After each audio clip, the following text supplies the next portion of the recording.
मामा कहें जब तक नाना नानी जी रहे हैं तब तक तुम यहाँ रहो, हाँ कोई दिक्कत नहीं है। जब नाना नानी नहीं रहेंगे तो तुम्हारा यहाँ ठिकाना नहीं रहेगा। चाचा मेरे 3 हैं कि कोई सपोर्ट नहीं करता। वो घर में मेरी मम्मी का याद है, मेरे पापा की याद है। मम्मी जब हमारी एक्सपायर हुई थी, जब बॉडी नहीं मिल रही थी, तो मम्मी को बॉडी उन्हीं दिलाए थे और अंतिम संस्कार धनंजय भैया ही ने मेरा करवाए थे। आज मेरे को नाना नानी दे रहे हैं, ठीक है भैया, हैं अभी कल मामा मामी नाना को ताना मार देंगे तो हम क्या करेंगे। नमस्कार, मैं जय कुमार, आप देख रहे हैं पब्लिक नेशन। मेरे फ्रेम में ये जो भाई आपको दिख रहे हैं इस समय जौनपुर के हर टीवी अखबार में आपको दिखाई देते होंगे। कारण इनकी गरीबी, इनकी मजबूरी और इनकी मेहनत। यानी ये बच्चा झाल मुड़ी बेच करके अपने परिवार का गुजारा करता है। गुजारा किस लिए करता है? क्योंकि माता पिता बचपन में चल बसे, अब सारी जिम्मेदारी इनके कंधों पर है। थोड़ा इनसे हम जानते हैं कि क्या वाकई में ये मुसीबत में है या कुछ सहानुभूति लेने के लिए ऐसा कर रहे हैं। सुनो, कुछ लोग कह रहे हैं कि आप गलत रास्ते पर हैं और कुछ लोग आपको जान भी रहे हैं कि आप बहुत अच्छे हैं, अपना परिवार चला रहे हैं। तो उन लोगों के लिए आप क्या कहेंगे जो अभी क्योंकि सोशल मीडिया पर ऐसी हमें खबर सुनने को मिली है। जोन बोलते हैं भैया वो तो पागल होते हैं, हाँ कि आपके घर में मम्मी पापा सब हैं, जानता हूँ। आज तुम्हारे मम्मी पापा, भगवान करे कुछ ना हो, अभी आपके मम्मी पापा देहांत हो जाते हैं तो आपके ऊपर भारी आएगा। हाँ, आपको बहन को पढ़ाना है, चाहे झालमुड़ी बेचो, चाहे चीनी बेचो, चाहे जौन बेचो, मैं करना होगा। आपको घर भी खर्चा चलाना होगा, तो वही जिम्मेदारी हम लोग का भी है भैया। हाँ, जौन इन सब कर रहे हैं, गुटखा पीता हूँ, गांजा पीता हूँ, दारू पीता हूँ, ये सब करते हैं, मैं झूठ नहीं बोल रहा हूँ। हाँ, और मेरे पास जौन अभी 20 तारीख को हमारे पास सुविधायक धनंजय सिंह सांसद, अगले मम्मी जब हमारी एक्सपायर हुई थी, जब बॉडी नहीं मिल रही थी, तो मम्मी को बॉडी उन्हीं दिलाए थे और अंतिम संस्कार धनंजय भैया ही ने मेरा करवाए थे। धनंजय सिंह जी सांसद, हाँ। अच्छा, मम्मी की मौत कैसे हुई थी भाई? भैया वो तो जहर पागल हो गई थी, पापा के सदमे में बहुत ज़्यादा बहुत और बक रही थी, बहुत दवाई कर दी है, बहुत असर की है, बहुत ब्लड उतरवाए अपना। हाँ, तो पता चला धनंजय भैया को, तो उन लोग मेरे भी मदद बहुत किए, बहुत सपोर्ट किए और अच्छा भी बोलते हैं।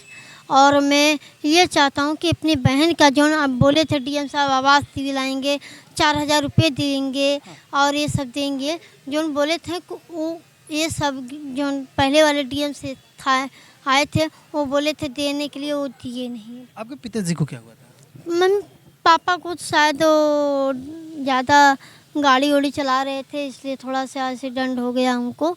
मेरे को नहीं मालूम क्या हुआ था उनको, कि मम्मी को जान रहा हूँ मम्मी कोरोना ही में एक्सपायर हुई है। आपकी मम्मी कोरोना में एक्सपायर थी। पिताजी की मृत्यु का आपका कोई खबर नहीं है कि कब वो उनके? हाँ हाँ, ये मेरे को नहीं मालूम है। अच्छा, आपका वास्तविक घर कहाँ है? वास्तविक घर मेरा सिरकोनी ब्लॉक हाउस में है।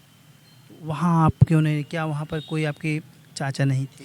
चाचा मेरे 3 हैं कि कोई सपोर्ट नहीं करता। वो घर में मेरी मम्मी का याद है, मेरे पापा की याद है, कि उसमें हम लोग जाते हैं तो क्या हो जाता है कि ऐसी एक उसमें अथुआ है, मेरी दादी कराती है कि क्या कराती है, उसमें हम लोग जाएंगे ना तो जैसे चेहरा एकदम खजवाने लगेगा और दर्द होने लगेगा, सब बेकार हो गया है सब। क्या दादी भी आपके पक्ष में नहीं है? नहीं, मेरी दादी मेरे पक्ष में नहीं है कि वो सोच रहे हैं कि हिस्सा लेगा, तो मैं हिस्सा तो लूँगा ही।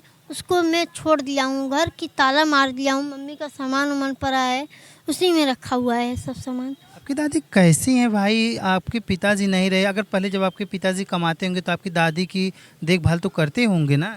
अब कर रहे थे, अब बड़े घर की हो गई हैं ना, अब हीरे जो रात में खाना खाती हैं, अब तो हम लोग का हैसियत नहीं है ना। कह रही हैं कि तेरे कारण मेरा बेटा ख़त्म हो गया है, तो मैं क्यों उसको मानूं? दादी नहीं मानता मैं दादी उसको। आपकी दादी आपको कहती हैं कि तेरे कारण मेरा बेटा खत्म हो गया है? हाँ। और आपकी बहन को भी नहीं मानती? मेरी बहन को ही देखकर जलन है उसको। सुनो, कि जलन क्यों है? क्योंकि मैं जानना चाहता हूँ, लोग जानना चाहते हैं आपकी कहानी बहुत इमोशनल है, बहुत दुखदाई है। भैया ऐसी एक कहानी होती है, कोई अच्छा बोलता है, कभी कोई झूठ बोलता है। हाँ, मैं जौन बोलता हूँ सच बोलता हूँ। और मेरे गांव में नानी नाने के सपोर्ट में आधा लोग खिलाफ में है। किस लिए रखे हो? हिस्सा दोगे क्या? हिस्सा दोगे? ये हिस्सा नहीं लोगा। मेरे मामा का कान भरे। मामा कहें जब तक नाना नानी जी रहे हैं तब तक तुम ये रहो। हाँ, कोई दिक्कत नहीं है। जब नाना नानी नहीं रहेंगे तो तुम्हारा ये ठिकाना नहीं रहेगा। आपके मामा ने ऐसा कहा? हाँ, मेरे मामा खुद मेरे मुंह पर बोले हैं और मेरे को कई बार भगाने की कोशिश भी किए हैं भैया।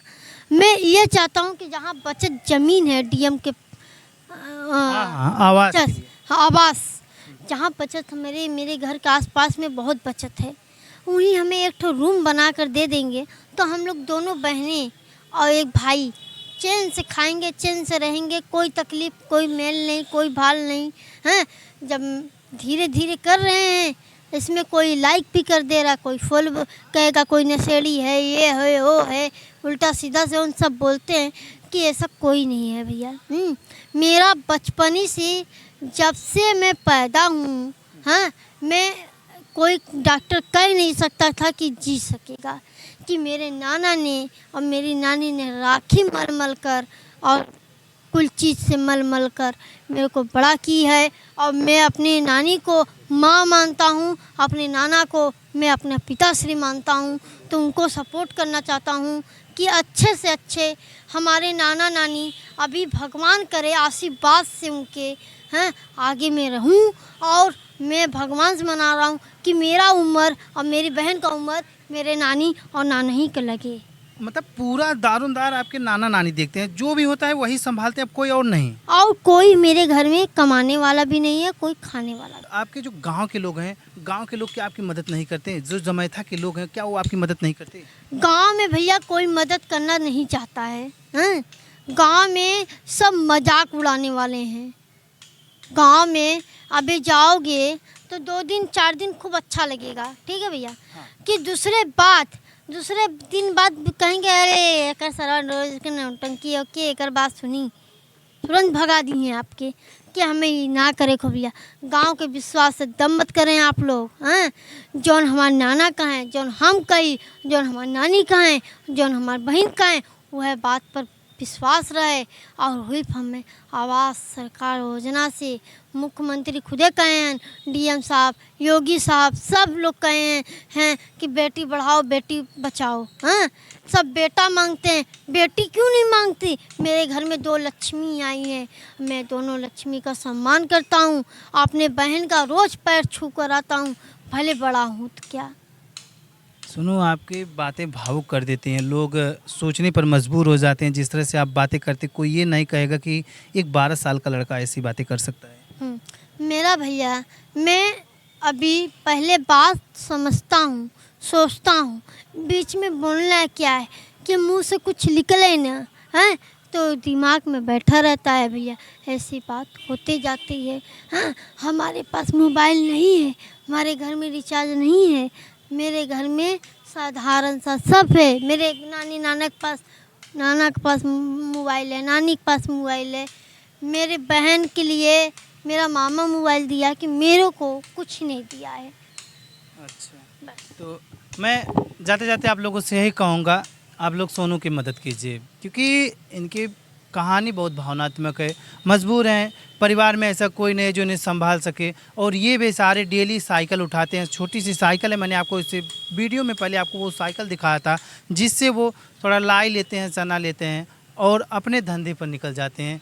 दिन भर में कितनी कमाई आप कर लेते होंगे? 150 रुपये कमा लिया हूँ भैया। अभी जाएंगे 50 रुपये का सामान लेंगे और 50 रुपये का सामान लेने के बाद अभी मैं ये 5:30 बजे तक रहूँगा, जब तक कोर्ट अच्छे से बंद ना हो जाए और कुछ कमा लेने लूँ, तब तक मैं नहीं जाऊँगा। आटा वाटा लेकर, सारा सामान लेकर तभी जाऊँगा मैं। एक बात तो सोनू आपसे और हमें करनी थी। आपने कहा कि अभी मैं जब तक कोर्ट नहीं बंद हो जाएगा तब तक मैं घर नहीं जाऊँगा।